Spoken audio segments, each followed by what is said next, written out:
I'm studying her, and this is everything that I learned this week. Today, I want to talk about trusting your instincts. Your nervous system has its own intelligence. If you don't trust your instincts, you will outsource your decision. Some key concepts for this lesson: intuition versus anxiety, somatic intelligence, pattern recognition, interoception, and trauma versus true instinct. Anxiety is loud, intuition is quiet. Anxiety is a future-orientated threat simulation. Your body prepares for danger. Intuition feels different. Intuition feels calmer.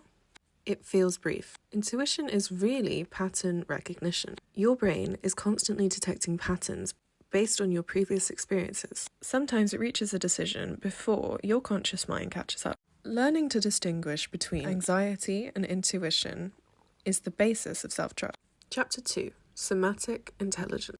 Your body processes information before your mind. Somatic intelligence refers to the body's ability to register signals before cognition. The insula, which is the part of the brain responsible for introspection, tracks your internal states like heart rate, tension, breath, and sensation.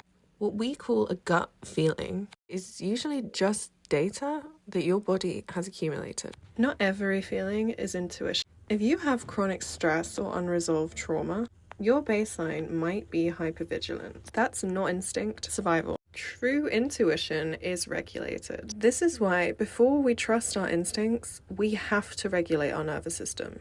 Clarity follows safety. Chapter 3. Pattern recognition. Your brain predicts everything. Or it tries to. When something feels off, it's because you have detected an inconsistency. This is called thin slicing. It's where we make rapid judgment based on minimal information. The more you reflect on past decisions, the sharper your pattern recognition becomes. Chapter 4. Intuition is actually quantum. Your body receives and processes millions of bits of information per second. Your conscious mind can only handle a fraction of that. Intuition is the overflow. It's the part of you that already knows. You don't have to think about it. There is a bit of quantum physics for you. Particles exist in probability states. Observation collapses the wave function, and so reality isn't fixed, it's responsive. Feminine intuition works in the same way. It sees potential before it becomes form. Feminine energy is receptive, observant, and non-linear. The feminine reads the room, she senses shifts, and she perceives energy before action. In physics, fields exist before particles, and then the field determines the behavior. The feminine is the field. The feminine is the one determining the behavior, understanding things before they happen. Women have often been labeled as emotional.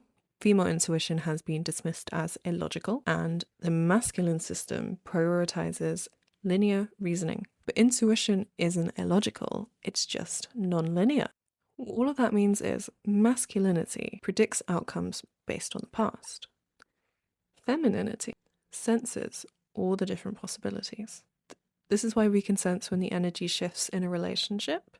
It's why we might have bad feelings about jobs, and when we know that somebody has done something behind our back. In a world obsessed with certainty, feminine intuition is the art of sensing probability and using our logic to understand whether the outcome is likely or whether it's just something we should be prepared for. Here are some reflection prompts for you to try. When you feel uncertain, does your body feel activated or calm? Can you identify a time when your intuition was correct? Are your current gut feelings coming from a sense of safety or from fear? Where have you overridden your instincts in order to please others? What would it look like for you to start trusting your own instincts?